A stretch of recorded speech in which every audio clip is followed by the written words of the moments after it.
ഒടുവിൽ ഹിന്ദി ഹൃദയഭൂമിയിൽ കാലുറപ്പിക്കാൻ രാഹുൽ റായ്ബറേലി തെരഞ്ഞെടുത്തിരിക്കുന്നു. നെഹ്റു കുടുംബത്തിൻ്റെ കുത്തക മണ്ഡലമായിരുന്ന രാജീവ് ഗാന്ധി കാലുറപ്പിച്ചു നിന്ന മണ്ണായ അമേഠിയെ കൈവിട്ടാണ് രാഹുൽ റായ്ബറേലിയെ തെരഞ്ഞെടുത്തിരിക്കുന്നത്. ഇനി റായ്ബറേലിയിലാണ് രാഹുൽ ഗാന്ധിയുടെ പോരാട്ടം. സ്മൃതി ഇറാനി പിടിച്ചെടുത്ത തങ്ങളുടെ കോട്ട തിരിച്ചെടുക്കാൻ രാഹുൽ വരുമെന്ന് കാത്തിരുന്ന അമേഠിയിലെ കോൺഗ്രസ് പ്രവർത്തകർക്ക് പക്ഷേ തീരുമാനം നിരാശയായി. രാഹുലിന്റെ വരവ് പ്രതീക്ഷ ഉയർത്തിയ ഫ്ലക്സുകൾ വെറുതെയായി. പക്ഷേ റായ്ബറേലിയിൽ കോൺഗ്രസ് പ്രവർത്തകർക്ക് സന്തോഷമാണ്. സോണിയയ്ക്ക് പകരം രാഹുൽ തന്നെ എത്തുന്നു എന്നത് അവർക്ക് ആവേശം പകരുന്ന വാർത്തയാണ്. ഗാന്ധി കുടുംബവുമായി അഭേദ്യമായി ബന്ധപ്പെട്ട് കിടക്കുന്നതാണ് യു.പിയിലെ റായ്ബറേലി മണ്ഡലം. മോദി പ്രഭാവം ആഞ്ഞടിച്ച 2014 കോൺഗ്രസിന് യു.പിയിൽ ആകെ ലഭിച്ചത് 2 സീറ്റ്, അമേഠിയും റായ്ബറേലിയും. 2019 അമേഠി ഒലിച്ചുപോയപ്പോഴും റായ്ബറേലി കോൺഗ്രസിനൊപ്പം അടിയുറച്ചു നിന്നു. സ്വാതന്ത്ര്യത്തിനു ശേഷം 3 തവണയൊഴികെ കോൺഗ്രസിനെ പിന്തുണച്ച മണ്ഡലമാണ് റായ്ബറേലി. 1952 മുൻ പ്രധാനമന്ത്രി ഇന്ദിരാഗാന്ധിയുടെ ഭർത്താവ് ഫിറോസ് ഗാന്ധിയാണ് റായ്ബറേലിയിൽ ആദ്യ വിജയം നേടുന്നത്. 1957 ഫിറോസ് ഗാന്ധി വിജയം ആവർത്തിക്കുന്നു. ഫിറോസ് ഗാന്ധിയുടെ മരണശേഷം 1960 ആർ.പി. സിംഗും 1962 ബൈജ്നാഥ് കുരിയിലും വിജയിക്കുന്നു. ഇരുവരും കോൺഗ്രസ് സ്ഥാനാർത്ഥികളായിരുന്നു. 1967 ഇന്ദിരാഗാന്ധി റായ്ബറേലിയിൽ മത്സരിക്കാനെത്തുകയും വിജയിക്കുകയും ചെയ്തു. 1971 ഇന്ദിര വിജയം തുടർന്നു. എന്നാൽ അടിയന്തരാവസ്ഥ കാലത്തിന് ശേഷം നടന്ന 1977 തെരഞ്ഞെടുപ്പിൽ റായ്ബറേലി ഇന്ദിരാഗാന്ധിയെ തോൽപ്പിച്ചു. ജനതാ പാർട്ടിയുടെ രാജ് നാരായണനാണ് ഇന്ദിരയെ പരാജയപ്പെടുത്തിയത്. എന്നാൽ 1980 ഇന്ദിര വീണ്ടും റായ്ബറേലിയിൽ വിജയിച്ചു. മധേക്കിൽ കൂടി വിജയിച്ച ഇന്ദിര റായ്ബറേലിയിലെ MP സ്ഥാനം കൈയൊഴിഞ്ഞു.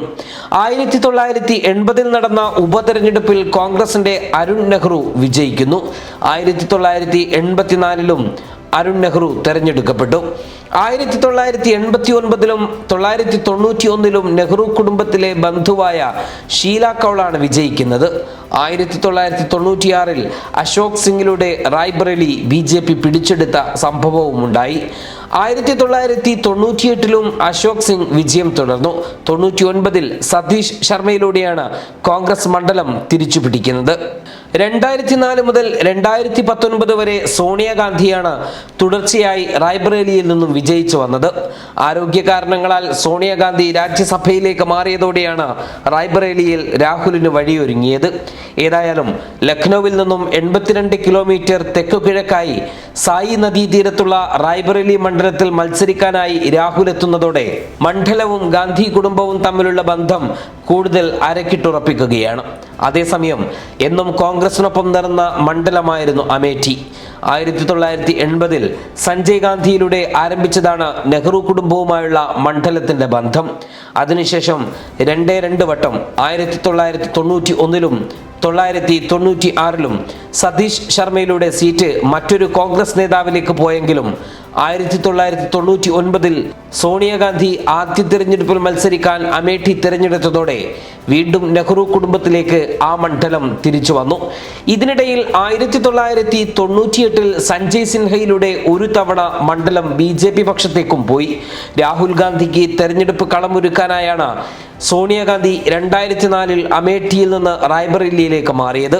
തന്റെ ആദ്യ തിരഞ്ഞെടുപ്പായ 2004 രാഹുൽ ഗാന്ധി നേടിയത് 3,90,179 വോട്ട്, 66.18%.